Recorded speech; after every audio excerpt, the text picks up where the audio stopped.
Vajiraman Ravi has been still there even during my mains preparation, during both my attempts 2023-24. I started my preparation in 2018 here as a foundation batch student, and finally I'm again back here 6 years later. The life has come full circle finally. I post-graduated actually in year 2018. After that I came to Vajiraman Ravi, as the name has always been there, where I was completely clueless कि क्या करना है क्या नहीं.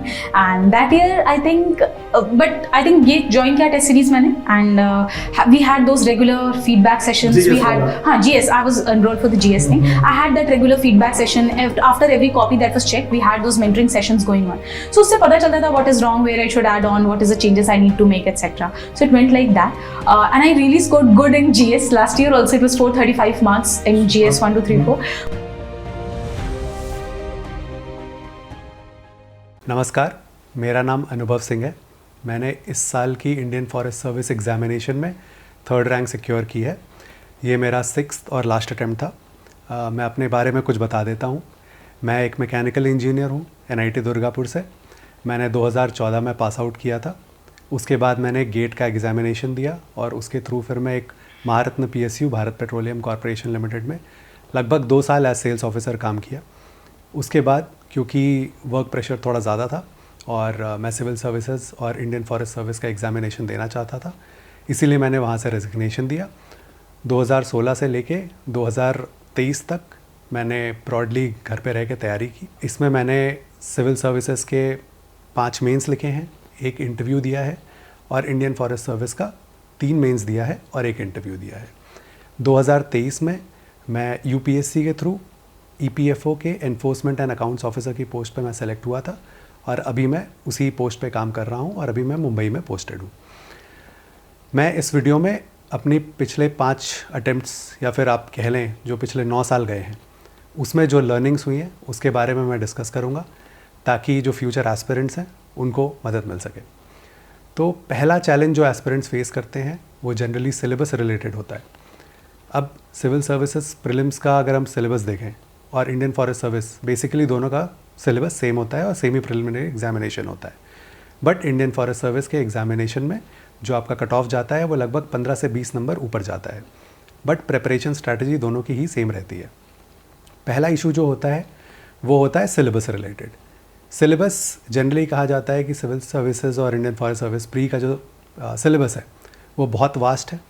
तो syllabus की vastness की वजह से क्या होता है कि जनरली लोग रिसोर्स ओवरलोड करते हैं, वो कई सारे रिसोर्सेज पढ़ते हैं, जिसका एंड रिज़ल्ट ये होता है कि टुवर्ड्स द एग्जामिनेशन, जब एग्जामिनेशन अप्रोच करता है तब हमारे पास रिविजन के लिए एडिक्वेट कंटेंट नहीं होता है और हम कंफ्यूज हो जाते हैं क्योंकि हमने कई जगह से पढ़ाई कर रखी है। सेकेंड सिलेबस रिलेटेड इशू है कि ये बहुत डायनामिक सिलेबस है, क्योंकि आप देखें करंट अफेयर्स का weightage around 30 to 40 questions every year कहीं ना कहीं करंट अफेयर से इंस्पायर्ड होते हैं। तो इसमें एक और इशू होता है कि कभी कभी अननेसेसरी ज़्यादा फोकस हो जाता है करंट अफेयर्स पे। आप मल्टीपल सोर्सेज पढ़ सकते हैं, मल्टीपल अखबार पढ़ने लगते हैं, जिसकी रिक्वायरमेंट हो सकता है ना हो। तो मेरी समझ में, क्योंकि मेरा प्रिलिमिनरी स्टेज क्वाइट सक्सेसफुल रहा है प्रीवियस अटेम्प्ट्स में, तो मेरी कुछ जो एडवाइस रहेगी वो ये रहेगी कि आप जो ये सिलेबस से ओवरवेल्म अपने आप को होने से बचाने के लिए आप ये कर सकते हैं कि पहले तो प्रीवियस ईयर्स क्वेश्चन की जो एनालिसिस है आप वो कर सकते हैं। सेकंड, मेरे हिसाब से जो स्ट्रैटेजी है, although the nature of question जो है वो चेंज हो रहा है प्रिलिमिनरी एग्जामिनेशन में, थोड़ा एनालिटिकल हो रहा है, जो एलिमिनेशन टेक्निक्स हैं वो कई क्वेश्चंस में आजकल नहीं लग पा रही हैं, बट डिस्पाइट दैट जो ब्रॉड स्ट्रैटेजी रहती है वो सेम ही रहती है।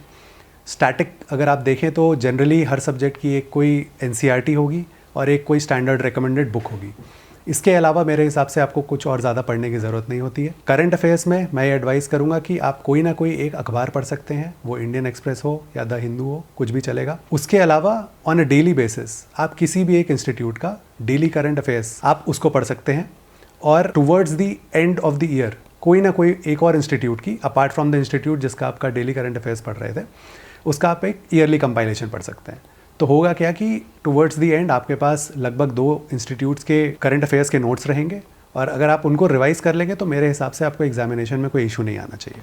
अब अगर हम बात करें कि क्योंकि प्रिलिमिनरी का सिलेबस काफ़ी बड़ा है और रिटेंशन का इशू होता है और एग्जामिनेशन के पहले रिविजन का इशू होता है, तो एक मेथड जो मैंने फॉलो किया था वो ये था कि आई यूज़ टू अंडरलाइन, मतलब कि मेरा note making was not a strong point, specially preliminary stage में, तो मैंने वो अवॉइड किया। मैं बस अखबार पढ़ता था और जो डेली करंट अफेयर्स किसी भी इंस्टीट्यूट का है उसको अंडरलाइन कर लिया डेली बेसिस पे, और जो ईयरली कंपाइलेशन है उसको अंडरलाइन कर लिया। जैसे जैसे एग्जामिनेशन अप्रोच होता है, आप मल्टीपल रिविजन्स करेंगे तो आप रियलाइज़ करेंगे कि कई सारे टॉपिक्स जो कि हाईलाइटेड हैं वो आपको ऑलरेडी याद है। तो इवेंचुअली आप जो हाईलाइटेड मटेरियल है वो भी कम कर सकते हैं, और इफेक्टिवली होगा क्या कि जब आपका प्रिलिमिनरी एग्जामिनेशन आएगा तो आप उसके हफ्ते और पहले भी आप पूरा करंट अफेयर्स का सिलेबस रिवाइज कर सकते हैं। सिमिलर स्ट्रैटेजी मेरे हिसाब से स्टैटिक बुक्स के लिए भी फॉलो करनी चाहिए। एक सेकेंड इशू जो मैंने स्पेसिफिकली फेस किया था, और हो सकता है कुछ और एस्पिरेंट्स भी फेस कर रहे हो, वो है एक परफेक्शन का ट्रैप। अब होता क्या है कि हम लोग इस एग्जामिनेशन की तैयारी में थोड़े अनरियलिस्टिक एक्सपेक्टेशंस लेके आते हैं, जिसमें होता क्या है कि हम या तो कितने घंटे पढ़ रहे हैं, quality of study, quantity of study कैसी होना चाहिए, हम एक आइडियल नोशन बना के रखते हैं कि इस तरीके से करना है। कई बार वो ऑफ कोर्स एक टॉपर टॉक से भी आपका परसेप्शन बन सकता है। हाउएवर मैं ये कहूँगा कि होता क्या है कि अगर आप ये करेंगे तो आप एक सॉर्ट ऑफ परफेक्शन ट्रैप में फंसते चले जाते हैं, जिसमें आप करना तो अचीव चाहेंगे बहुत अच्छा। फॉर एग्जाम्पल मान लीजिए आप first half of the day में कुछ आपने प्लान किया और अगर आप वो नहीं कर पाए तो होगा क्या कि आप चाहेंगे कि चलो हम नेक्स्ट डे से करते हैं और वो थोड़ा परफेक्ट तरीके से करते हैं। तो इससे कुछ और होता नहीं है, इससे सिर्फ एक प्रोक्रेस्टिनेशन की टेंडेंसी होती है, जो आप बेसिकली आपका काम टलता जाएगा और वो परफेक्ट डे जनरली नहीं आ पाता है। तो मेरे एडवाइस में जो एक काम किया जा सकता है वो ये है कि आप सॉर्ट ऑफ जब आप प्रिपरेशन स्टार्ट कर रहे हैं, पहले तो खुद को एनालाइज करिए। आप किताब लेके बैठिए, आप अखबार लेके बैठिए, आप पढ़ने की कोशिश करिए, देखिए आप दिन में कितना घंटा पढ़ पा रहे हैं, आपको क्या सूट करता है। क्या आप एक ही स्टैटिक का टॉपिक पूरे हफ्ते पढ़ना प्रेफर करते हैं, या फिर एक दिन में आप multiple static subjects current affairs prefer करते हैं, जैसे कि मेरा केस था। I use to study 2-3 static के टॉपिक डेली और करंट अफेयर्स भी मैं कर लेता था। तो ऐसा होगा, then you will get to know कि आपके लिए क्या सूट कर रहा है। तो अगर हम इस पे फोकस करेंगे तो आप पे mental pressure on a daily basis जो है वो कम हो जाएगा। एक और इशू होता है, ये जो परफेक्शन रिलेटेड ही है बेसिकली, कि आप डेली बेसिस पे सेंस ऑफ फुलफिलमेंट नहीं आती है क्योंकि सिलेबस बहुत बड़ा है। तो उसके लिए आप क्या कर सकते हैं कि आप every day you can divide your days, you can divide your time with in the day, जिसमें आप ये कर सकते हैं कि आप सेम डे स्टैटिक पढ़ लें, सेम डे करंट अफेयर्स पढ़ लें। एट द सेम टाइम आप चाहें तो जब एग्जामिनेशन अप्रोच कर रहा हो तब डेली क्वेश्चंस भी सॉल्व करें। अब अगेन जब आप टेस्ट्स दे रहे हैं तो इसमें भी आपको कुछ परफेक्ट होने की ज़रूरत नहीं है। आपको ज़रूरी नहीं है कि आप पूरे टेस्ट दे रहे हैं, आपको 100 क्वेश्चंस अटेम्प्ट करने की भी ज़रूरत नहीं है। आप 15, 10, 20 जैसे भी आपको मन हो वैसे स्टार्ट करें। इस एग्जामिनेशन में इस परफेक्ट अप्रोच से बेटर अप्रोच है एक कंसिस्टेंट अप्रोच। आप थोड़ा करके रोज़ करेंगे तो भी एक ये अच्छी स्ट्रैटेजी हो सकती है। अब एक और टॉपिक है, वो है अटेम्प्टिंग द एक्चुअल एग्जामिनेशन। कि कई बार क्या होता है कि आप बहुत पढ़ के भी जाएं, बट कई बार जो एक्चुअली जो आपका जिस दिन प्रीलिम्स होता है उस दिन कई बार गड़बड़ हो जाती है। तो प्रीलिम्स को हम कैसे अप्रोच करें on the day of the examination, और उसके लिए कैसे प्रिपेयर करें। तो प्रिपरेशन के लिए तो बेसिकली हमारे मॉक टेस्ट्स होते हैं।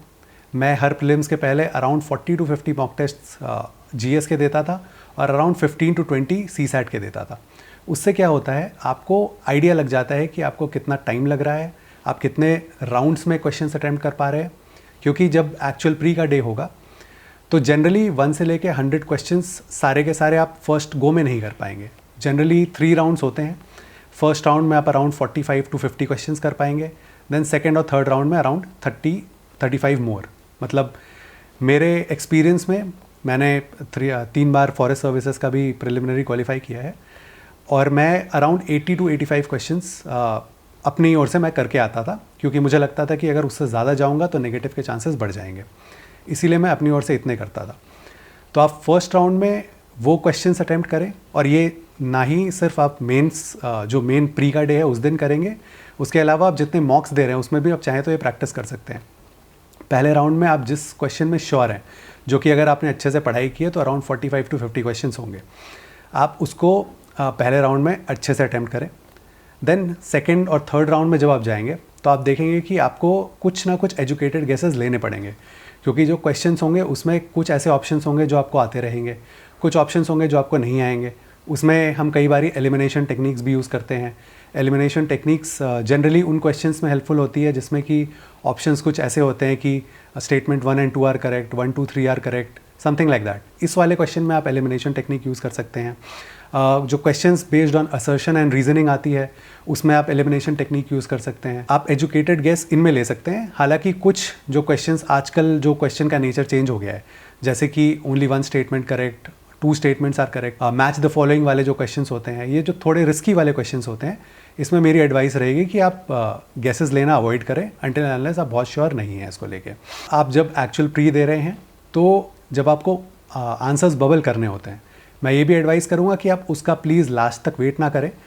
जैसे फॉर एग्जांपल आपका फर्स्ट राउंड हो गया तो जो आपके 45-50 क्वेश्चंस हैं आपने उनको देख लिया है, आप उनको अपने बबल्स कर सकते हैं। होगा क्या कि जब आप वो कर लेंगे तो आपका एक मेंटल लोड खत्म हो जाएगा कि आपको उतना और मतलब उसमें भी टाइम क्योंकि लग जाता है। फिर उसके बाद जो आपका सेकंड और थर्ड राउंड है, फिर अकॉर्डिंगली आप अपनी बबलिंग करते रहें। एक और चीज़ है कि जब आप प्री अटेम्प्ट करेंगे तो कई बार होगा कि कुछ सेक्शंस हैं जैसे कि ancient, medieval, art and culture, उनके कुछ क्वेश्चंस होंगे जो हम पढ़े नहीं होंगे। इन्वायरमेंट के बहुत से क्वेश्चंस होंगे। कभी कभी कुछ ऑर्गेनाइजेशंस ऐसे पूछ ले जाते हैं जिसके बारे में किसी को पता नहीं होता है, तो ऐसे क्वेश्चंस आप जनरली अवॉइड करके स्किप कर सकते हैं। अगर आप फंस रहे हैं तो इनको अवॉइड कर सकते हैं। एक और स्ट्रैटेजी जो कि मैं यूज़ करता था अपना स्पीड पकड़ने के लिए जब आप प्री अटेम्प्ट कर रहे हैं, उसमें क्या होता है कि मान लीजिए आपकी पॉलिटी, इकोनॉमी, जनरली क्या होता है in prelims, polity and economy वो प्रेडिक्टेड लाइंस पे होता है, तो आप उनको पहले अगर अटेम्प्ट करेंगे तो आपकी स्पीड बढ़ जाती है।